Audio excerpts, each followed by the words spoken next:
Saludos y bienvenidos a otro video de Universidad Cristo. Este video titulado La imagen visible del Dios invisible. Estamos en Colosenses capítulo 1, verso 15 y quiero comparar la Biblia oriental, el Bhagavad Gita, y cómo enseña estos principios o este principio espiritual.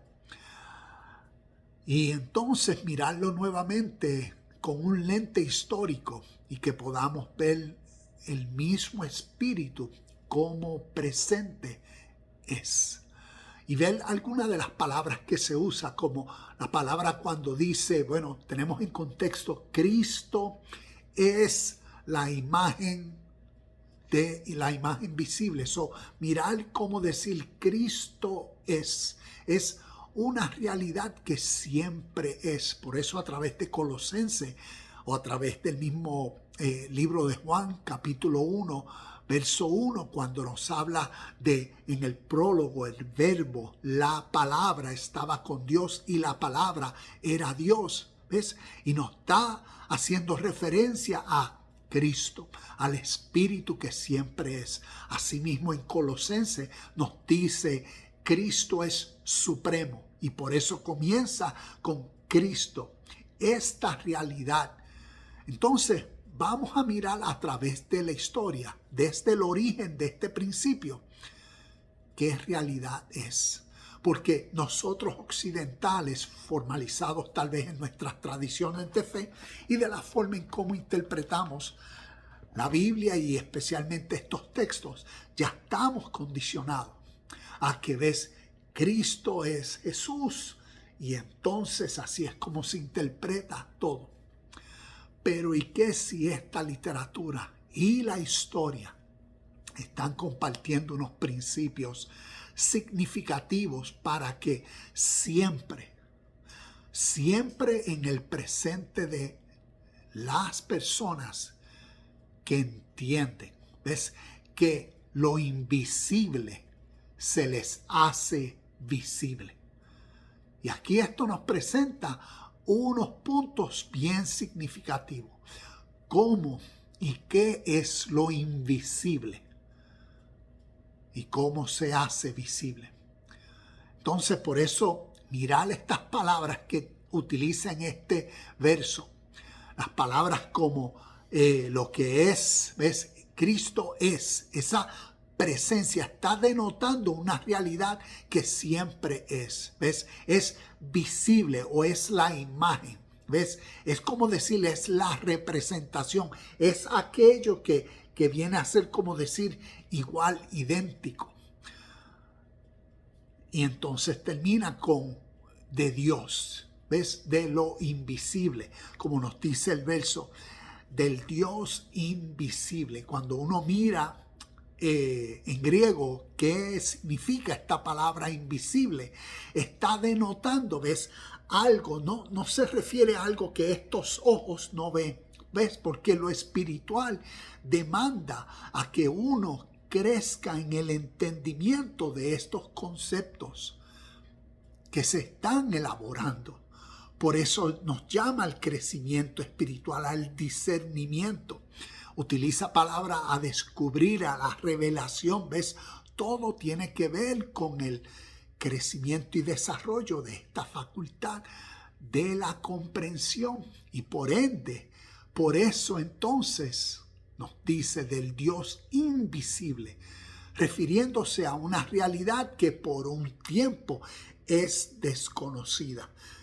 Es la única realidad y verdad porque siempre es presente, pero el hombre puede vivir en ella inconsciente de la realidad que llamamos Dios. Y por eso es el hombre, como dice la Biblia, el muerto, que está muerto al espíritu, muerto a la conciencia, muerto a la luz, que es la vida en Cristo, que revela al Padre y Dios. Entonces, vamos a mirar ciertos versos del Bhagavad Gita y compararlos con esto que nos está enseñando. Así que comencemos. Voy a comenzar en el Bhagavad Gita y leer el capítulo 14, verso 27, y vamos a leerlo juntos.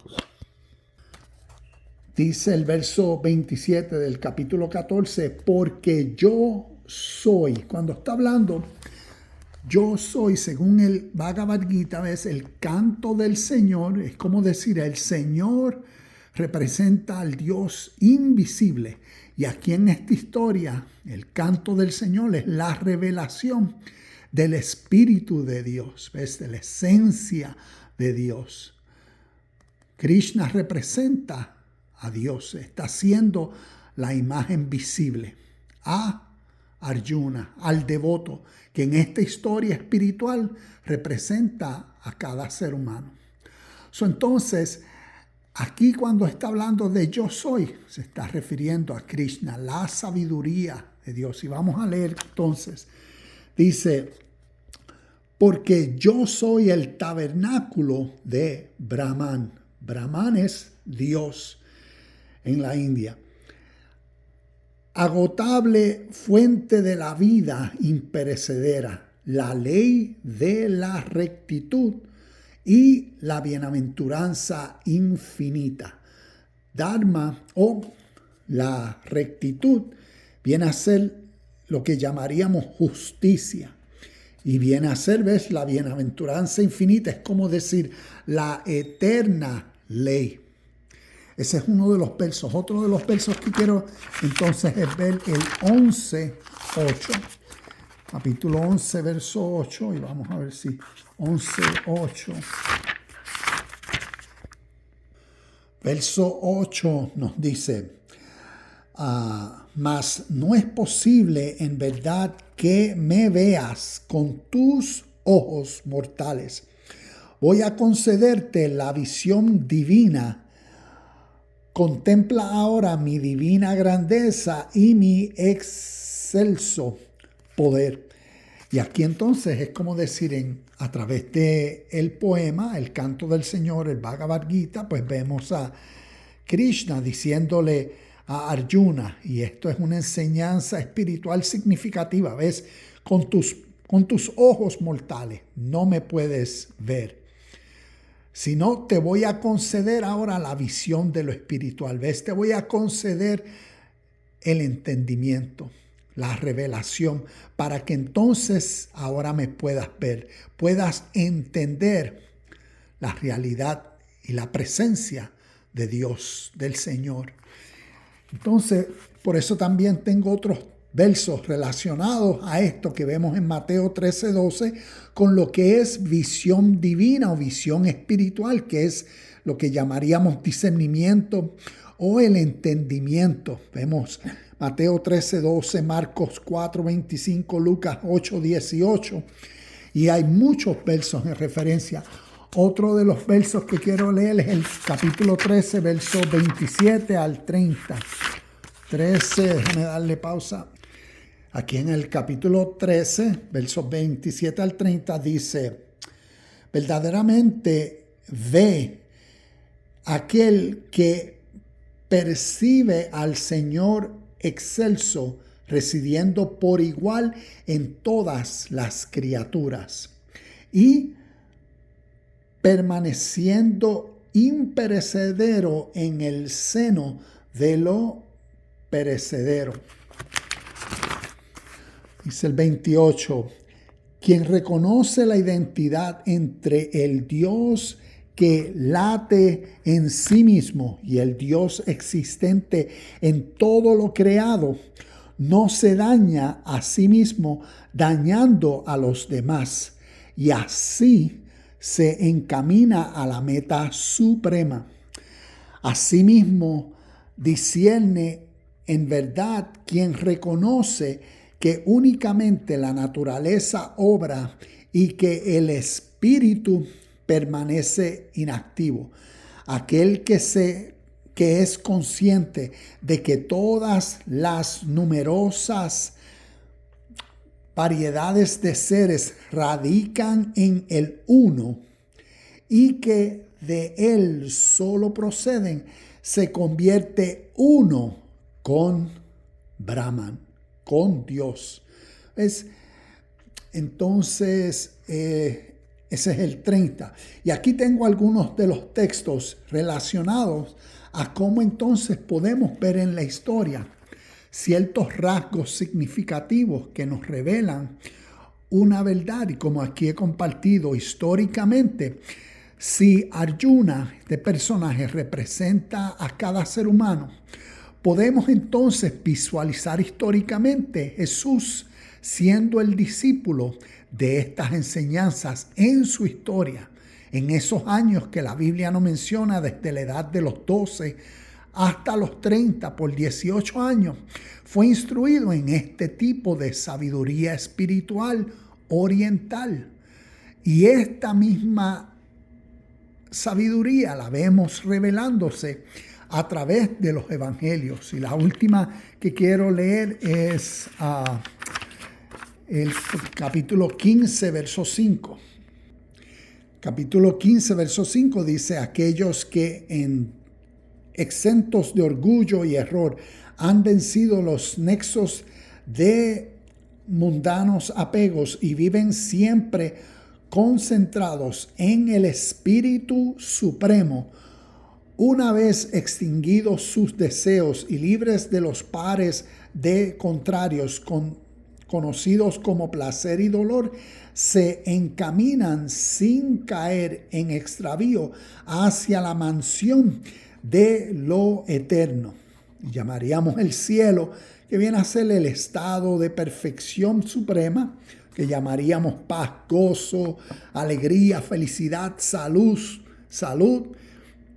Entonces podemos ver como ejemplo, necesitamos mirar a la historia para, al compararlos con las historias que tenemos a través de la Biblia y el Nuevo Testamento, nos puedan dar iluminación y entendimiento de conceptos espirituales que estamos viendo. Y entonces, al volver a mirar a Colosenses, cuando miramos Colosenses capítulo 1 y vemos Cristo es supremo, Cristo es la imagen visible del Dios invisible. Cuando miramos en esta historia, nos está revelando eso. Y esta historia antecede por muchos años las historias del Viejo Testamento. Y nos está revelando, Cristo es la imagen visible del Dios invisible. En el cántico del Señor está revelando que a el devoto, el espíritu de la vida. ¿Ves? En esta historia, Krishna, ¿ves? Acá se llama Cristo es la imagen visible. Aquí vemos a Krishna siendo visible, siendo entendido a Arjuna a través de estos 18 capítulos, donde Arjuna viene entonces a ver la razón y motivo por la cual, en el caso de esta historia, luchar la batalla de la vida, que tiene que ver con preservar y vivir por la ley de la vida, que es la justicia, lo que en tema se llama el Dharma, la ley de la vida justa. Entonces, al Arjuna ser concientizado del espíritu por el cual vivir, se responsabiliza para, en su contexto de la historia, en la batalla, pelear la batalla. Aquí, a través del Nuevo Testamento, nos está revelando la misma realidad y nos está revelando a Cristo, al Espíritu de Dios invisible. ¿Ves?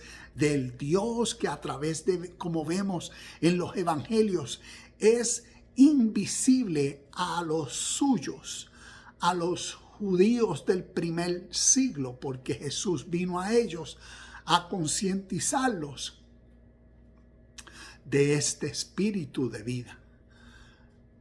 Y por eso Jesús fue el ser humano que por estos 18 años, al no vivir con ellos, tenía una conciencia diferente, ¿ves? Vino en un espíritu diferente a ellos, a concientizarlos de la hermandad, ¿ves? Del reino de todos, como en algunos de los textos mencioné, cuando mencionaba en el texto del ser humano que conoce, ¿ves? Que entiende, que contiene el mismo espíritu que todos los seres humanos. Por eso no se hace daño a sí mismo ni hace daño a los otros seres humanos.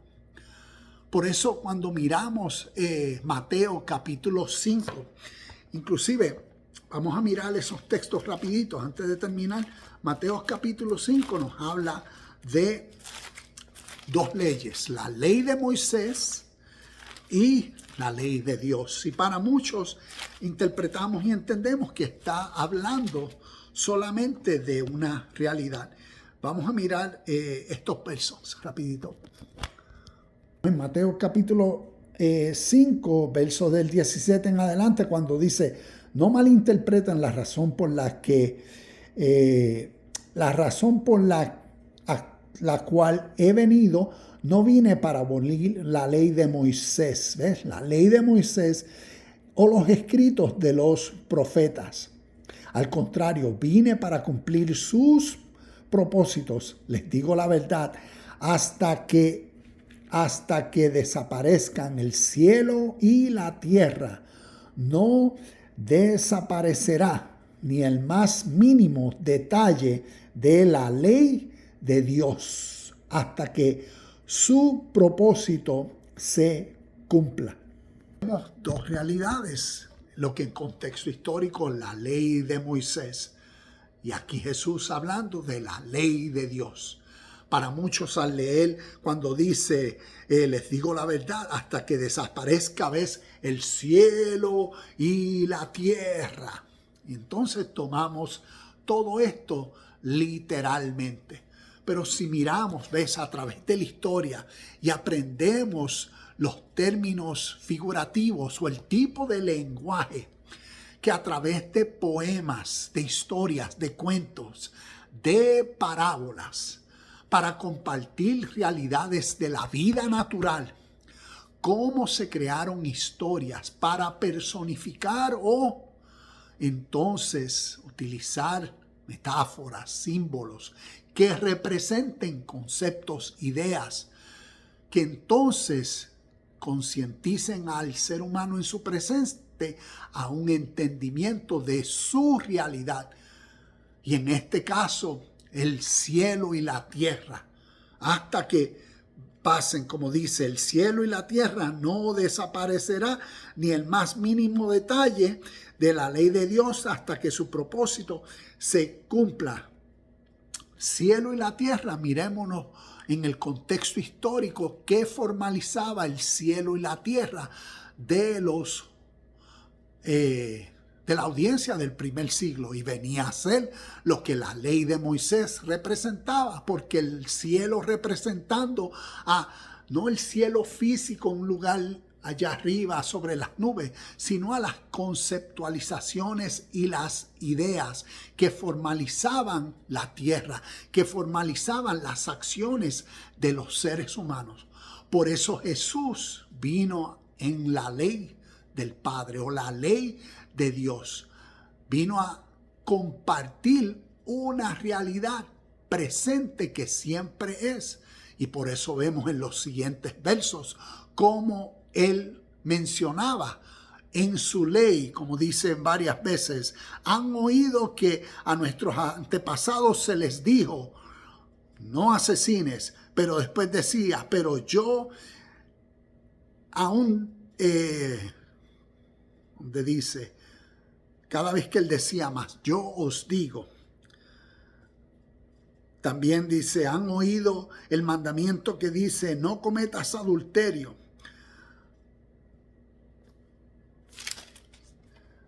También han oído que a nuestros antepasados se les dijo, no rompas tus juramentos, no hagas juramentos. Han oído la ley que dice, el castigo debe ser acorde a la gravedad del daño, ojo por ojo y diente por diente. Han oído la ley que dice, ama a tu prójimo y odia a tus enemigos.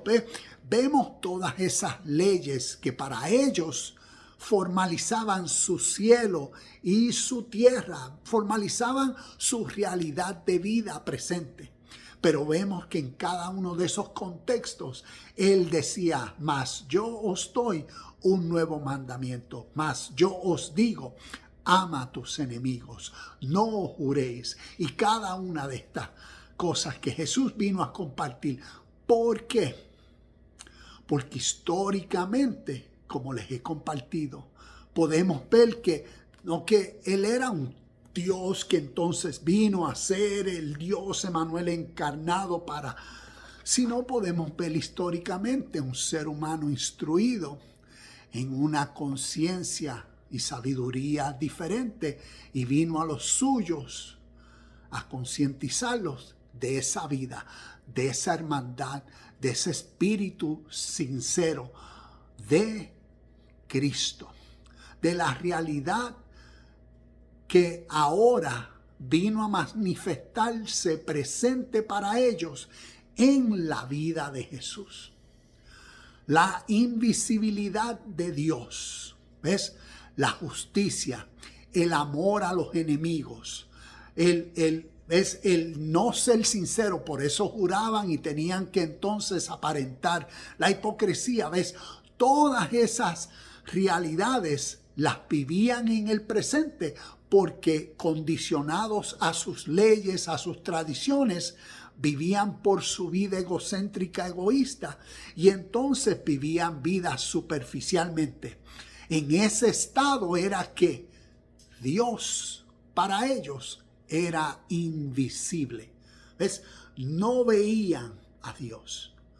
Estaban inconscientes del espíritu de la vida justa, pura, lo que Jesús a través de su evangelio llamó el reino de Dios y su justicia. Y entonces en Jesús, Cristo, el Espíritu de Dios, vino a ser a través de la vida de Jesús, a través de sus palabras, a través de sus acciones, vino a ser visible la realidad del Dios invisible.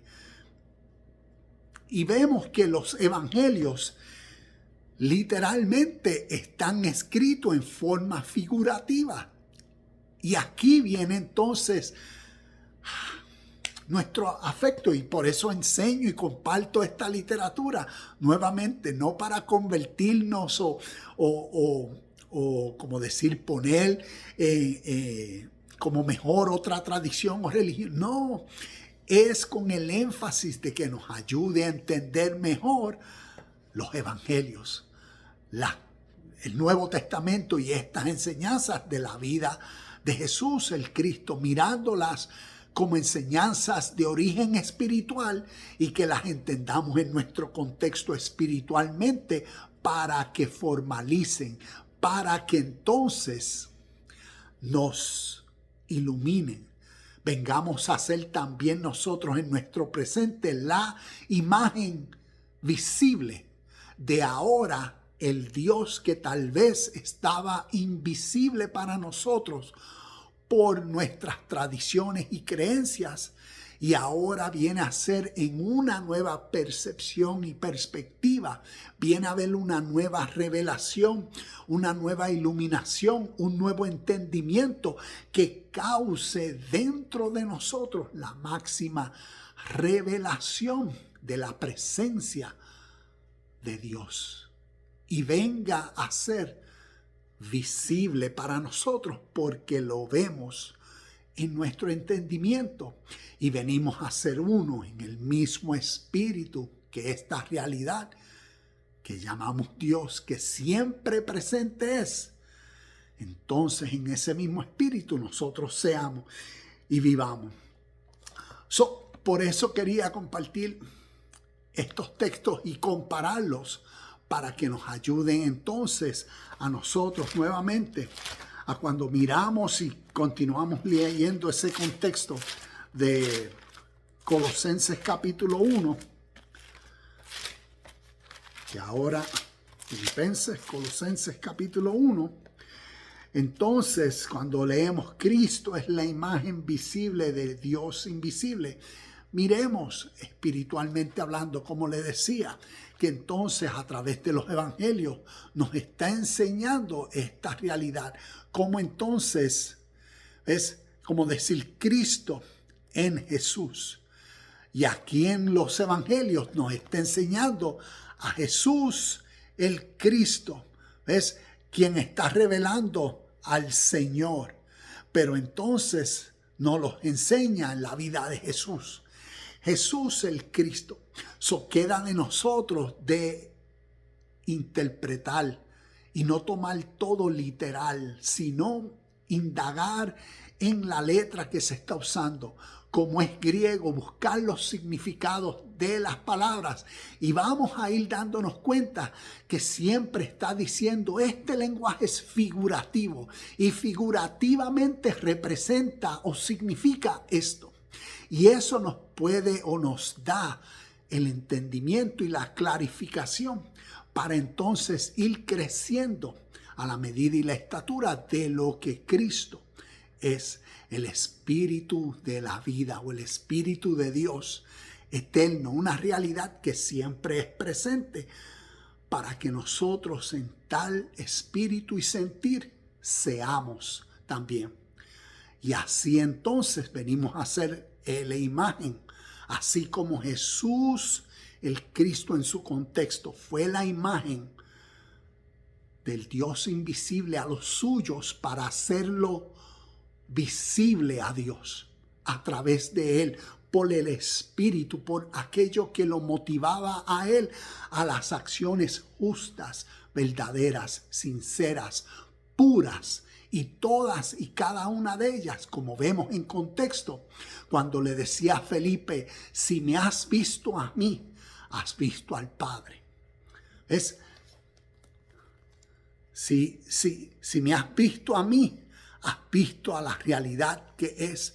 Pero notemos que en el lenguaje figurativo que leemos en los evangelios, ¿ves? Lo que solamente vemos es a Jesús. Y como hemos sido condicionados a que Él es Dios, pues así interpretamos.